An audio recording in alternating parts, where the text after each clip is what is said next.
नमस्कार दोस्तों, स्वागत है आप सभी का ऑनलाइन एजुकेशन कंसल्टेंट में, जहां मैं आपके लिए लेकर आता हूं एजुकेशन से संबंधित वीडियोस। दोस्तों, आप सभी के बहुत सारे कमेंट्स हैं जो कि मेरे को रेगुलर आते रहते हैं और मोस्ट ऑफ द कमेंट्स ऐसे भी हैं जिनके रिप्लाई मैं हज़ारों बार कर चुका हूं, लेकिन फिर भी आपके आते रहते हैं। तो वैसे तो आज की जो मैं वीडियो बनाने जा रहा हूँ, ये मेन जो इस वीडियो को बनाने का मोटिव है वो ये है। आज मैं आपको सुभारती यूनिवर्सिटी का शुरू से लेकर, यानी कि जब आप किसी भी सेंटर पर जाकर, एजेंट पर जाकर या यूनिवर्सिटी पर जाकर एडमिशन लेते हैं और उसके बाद कोर्स पूरा करने तक का आपका क्या क्या स्टेप बाय स्टेप रहता है और उस जगह पर आपको क्या क्या चीज़ें ऐसी लगती है जो आप कई बार मेरे से कमेंट्स करते हैं कि हाँ सर, इसका क्या होगा, उसका क्या होगा, इस पे कहीं पे एडमिट कार्ड पे साइन नहीं है या फिर मार्कशीट पे इशू डेट का क्या है, ये सीन है। उन सब चीज़ों के बारे में मैं आपको आज सारी की सारी डिटेल्स बताने जा रहा हूँ। वीडियो शुरू करने से पहले आप सभी से रिक्वेस्ट करना चाहूँगा कि प्लीज़ मेरे चैनल को सब्सक्राइब कीजिए और आप हमें फेसबुक, ट्विटर, इंस्टाग्राम पर भी फॉलो कर सकते हैं। बट आज का टॉपिक शुरू करने से पहले सबसे पहले हम बात करते हैं कुछ ऐसे क्वेश्चंस की जो आपके लगातार मेरे पास आते हैं और उनके आंसर वैसे तो मैं दे चुका हूं, बट फिर भी आप लोग कमेंट्स करते रहते हैं। तो सबसे पहला जो आपका होता है कि अगर हम बात करते हैं जून 2020 के जो एग्ज़ामिनेशन हुए थे, यानी कि जो सितंबर 2020 में एग्ज़ाम हुए थे, जिसका रिज़ल्ट 25 दिसंबर को आ चुका था और उसके बाद आज भी बहुत सारे कुछ स्टूडेंट्स ऐसे हैं जिनका एक तो रिज़ल्ट नहीं है, या फिर कुछ स्टूडेंट ऐसे हैं जिनका रिज़ल्ट आ चुका है बट उनकी मार्कशीट नहीं आई है। तो वो करते रहते हैं कि सर हमारा मार्कशीट नहीं आई है या फिर हमारा रिज़ल्ट नहीं आया, तो उसके लिए हम क्या करें। तो दोस्तों, अगर आपने किसी भी ऑथराइज सेंटर से अगर आपने लिया था एडमिशन तो 100% आपका रिज़ल्ट आ चुका होगा और आपकी मार्कशीट भी आपको मिल चुकी होगी। बट अगर आप किसी एजेंट के थ्रू थे और उनसे आपका कांटेक्ट हट चुका है या फिर कोई आपको ऐसी दिक्कत आ रही है, आप सीधा यूनिवर्सिटी जाकर अपनी क्वेरी कर सकते हैं, आपको रिजोल्यूशन मिल जाएगा और आपकी क्वेरी को 100% यूनिवर्सिटी से सॉल्व किया जाएगा। फिर बात करते हैं दिसंबर 2020 के एग्ज़ामिनेशन की, यानी कि अगर किसी का सेकेंड ईयर और फाइनल के जो जनवरी 20 से लेकर और फरवरी तक ख़त्म हुए थे, तो उसमें बहुत सारे स्टूडेंट ऐसे हैं जिनका रिज़ल्ट अभी स्टिल पेंडिंग शो करता है कि your result is under process, या उनको अलग अलग तरह के एरर आते रहते हैं। तो उसके लिए आपको बताना चाहूँगा, उसका भी रिज़ल्ट जो फरवरी में एग्ज़ाम ख़त्म हुए थे सेकेंड ईयर और फाइनल ईयर के, उनका जो रिज़ल्ट है 31 मार्च को आ चुका था। लेकिन अभी बहुत सारे स्टूडेंट हैं जो कि अभी ये कहते हैं हमारे रिज़ल्ट शो नहीं हो रहा है।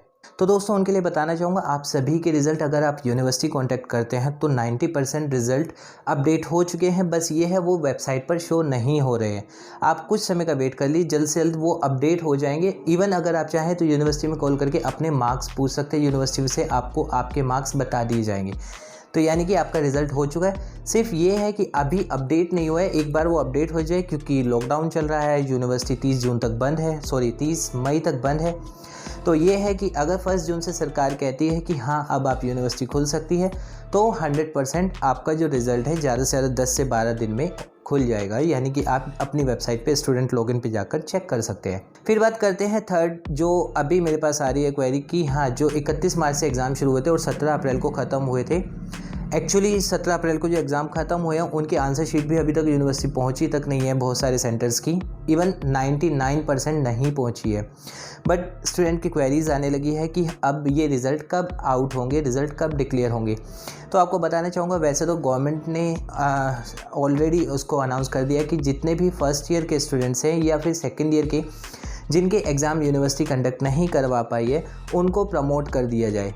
तो 99% है कि अगर वो प्रमोशन का भी चलता है तो भी आपका जो है, अगर एक बार यूनिवर्सिटी ओपन होती है तो विद इन अ मंथ आपका डिक्लेयर हो जाएगा रिज़ल्ट। इन केस अगर ये नहीं होता है तो आपकी OMR शीट चेक होती है, चेक होने के बाद फिर उसका रिज़ल्ट आएगा। इस प्रोसेस में कम से कम 2 महीने लग जाते हैं। तो ये है, अगर यूनिवर्सिटी सरकार की गाइडलाइंस मानती है तो आपका रिज़ल्ट ज़्यादा से ज़्यादा 1 मंथ में आ जाएगा, और अगर OMR शीट चेक होंगी तब आपका रिज़ल्ट चेक होगा, तो आपका रिज़ल्ट जुलाई लास्ट तक डिक्लेयर हो जाएगा।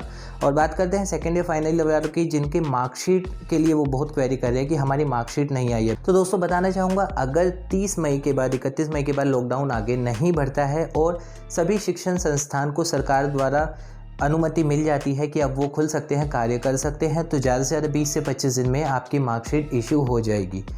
तो उम्मीद करता हूँ ये सब आपके डाउट्स क्लियर होंगे। और अब दोस्तों, जो आप मेरा आज का मेन टॉपिक है कि सुभारती यूनिवर्सिटी में A to Z कैसे आपका स्टेप्स रहते हैं। तो चलिए चलते हैं अपने लैपटॉप की स्क्रीन पर, जहां मैं आपको सारी की सारी डिटेल्स आज स्टेप बाय स्टेप बताऊंगा। तो दोस्तों जैसे कि अभी आप देख पा रहे हैं, हम अपने लैपटॉप की स्क्रीन पर आ गए हैं और यहाँ पर जैसे कि मैंने शुरू में ही आपको बताया था कि आज मैं इस वीडियो में आपको A to Z बताने वाला हूँ, यानी कि जब आप यूनिवर्सिटी में एडमिशन लेते हैं तब से लेकर आखिर तक। तो जो सबसे पहला स्टेप होता है, जब भी आप किसी कंसल्टेंट के थ्रू या किसी एजेंट के थ्रू जब फॉर्म भरते हैं, तो फॉर्म भरते हुए आपको एक प्रोस्पेक्टस दिया जाता है जिस पे आखिरी पेज होता है। आखिरी पेज पे आपको अपनी डिटेल्स फिल करनी होती है और डिटेल फिल करने के बाद वो आप अपने सेंटर को या एजेंट को सबमिट करवा देते हैं। और वहाँ से जब आप वो सबमिट करवा देते हैं तो उसके बाद 24 घंटे के अंदर अंदर सेंटर आपको एक इस तरीके का ऑनलाइन एप्लीकेशन फॉर्म दे दिया जाता है, जहाँ पर सबसे ऊपर लिखा होता है directorate of distance education, Swami Vivekananda Subharti university, online application form for admissions. यहाँ पर आपका जो सेकंड होता है, ये आपका एक एप्लीकेशन नंबर होता है जो हर सेंटर का अलग अलग हो सकता है। और बताना चाहूँगा, इससे आप कोई भी ट्रैकिंग यूनिवर्सिटी से नहीं कर सकते हैं। बस जो इस फॉर्म में होता है, एक मेन चीज़ होती है, यहाँ पर आपको आपका एक सेंटर कोड दिया जाता है कि आपका स्टडी सेंटर कोड क्या है। और ये सबसे ज़्यादा इम्पॉर्टेंट चीज़ है, इसी की वजह से आपको अपने सेंटर से आपका फॉर्म मांगना चाहिए। क्यों?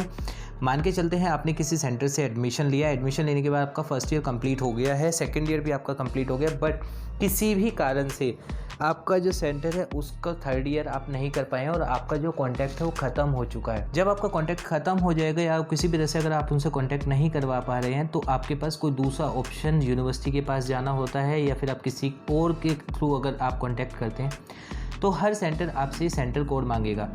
बहुत सारे सेंटर कोड्स होते हैं जो सिमिलर सेंटर कोड पर काम करते हैं। तो इन केस अगर आपका सेंटर कोड वही है जो दूसरे का भी है, या फिर हो सकता है वो आपको कोई हेल्प करे और यूनिवर्सिटी भी आपसे सिर्फ सेंटर कोड ही मांगती है, उसी के बेस पर आगे आपकी डिटेल को वो बता सकती हैं। तो जो इस फॉर्म का मोटिव होता है, सबसे ज़्यादा इस फॉर्म का मोटिव होता है सिर्फ और सिर्फ आपका सेंटर कोड क्या है ये पता करना। तो कभी भी जब भी आप किसी सेंटर से एडमिशन लें तो इसको हमेशा लें, जिससे कि आपकी एक सिक्योरिटी हो जाती है। फिर हम बात करते हैं दूसरी चीज़ पर। जैसे कि मैंने आपको लास्ट वीडियो में बताया, सुभारती यूनिवर्सिटी की वेबसाइट नहीं चल पा रही है और बहुत सारे स्टूडेंट क्वेरीज भी कर रहे हैं। उसका मैंने आंसर भी दिया था क्यों नहीं चल पा रही है, कुछ सर्वर इशू है। और दूसरा, उसके लिए मैंने आपको एक लिंक दिया था जो आप वीडियो में भी यहाँ पर देख सकते हैं कि इस तरीके के लिंक है जहाँ पर जाकर आप अपनी डिटेल्स चेक कर सकते हैं। तो इसी तरह से जब आप एग्ज़ाम के लिए, जैसे होता है कि आपने किसी भी से एडमिशन लिया, एडमिशन लेने के बाद आपका एक एनरोलमेंट नंबर जनरेट होता है। एनरोलमेंट नंबर हमेशा जनरेट होने में कुछ समय लगता है। इवन अगर हम सुभारती यूनिवर्सिटी की बात करें, सुभारती यूनिवर्सिटी में तो एनरोल आने में कई बार ये तक होता है बहुत सारे स्टूडेंट्स के साथ कि एग्ज़ाम तक शुरू हो जाते हैं, बट एनरोलमेंट आपका टाइम पर नहीं आता है। तो बट जिनका एनरोलमेंट आ जाता है, जैसे कि यहाँ पर है कि आपको एनरोल नंबर और डेट ऑफ बर्थ डालनी होती है। जैसे ही आप इसको डालकर लॉगिन करते हैं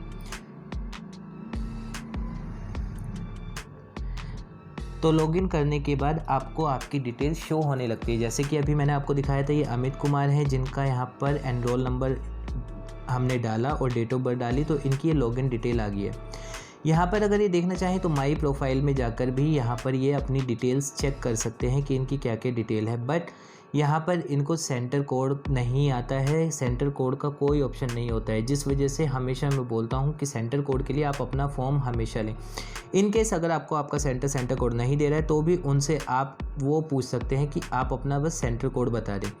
फिर आते हैं थर्ड ऑप्शन जो होता है माई आई कार्ड, जहाँ पर आपका एक आई कार्ड यूनिवर्सिटी से जनरेट हो जाता है जिसमें आपकी बेसिक डिटेल्स रहती हैं।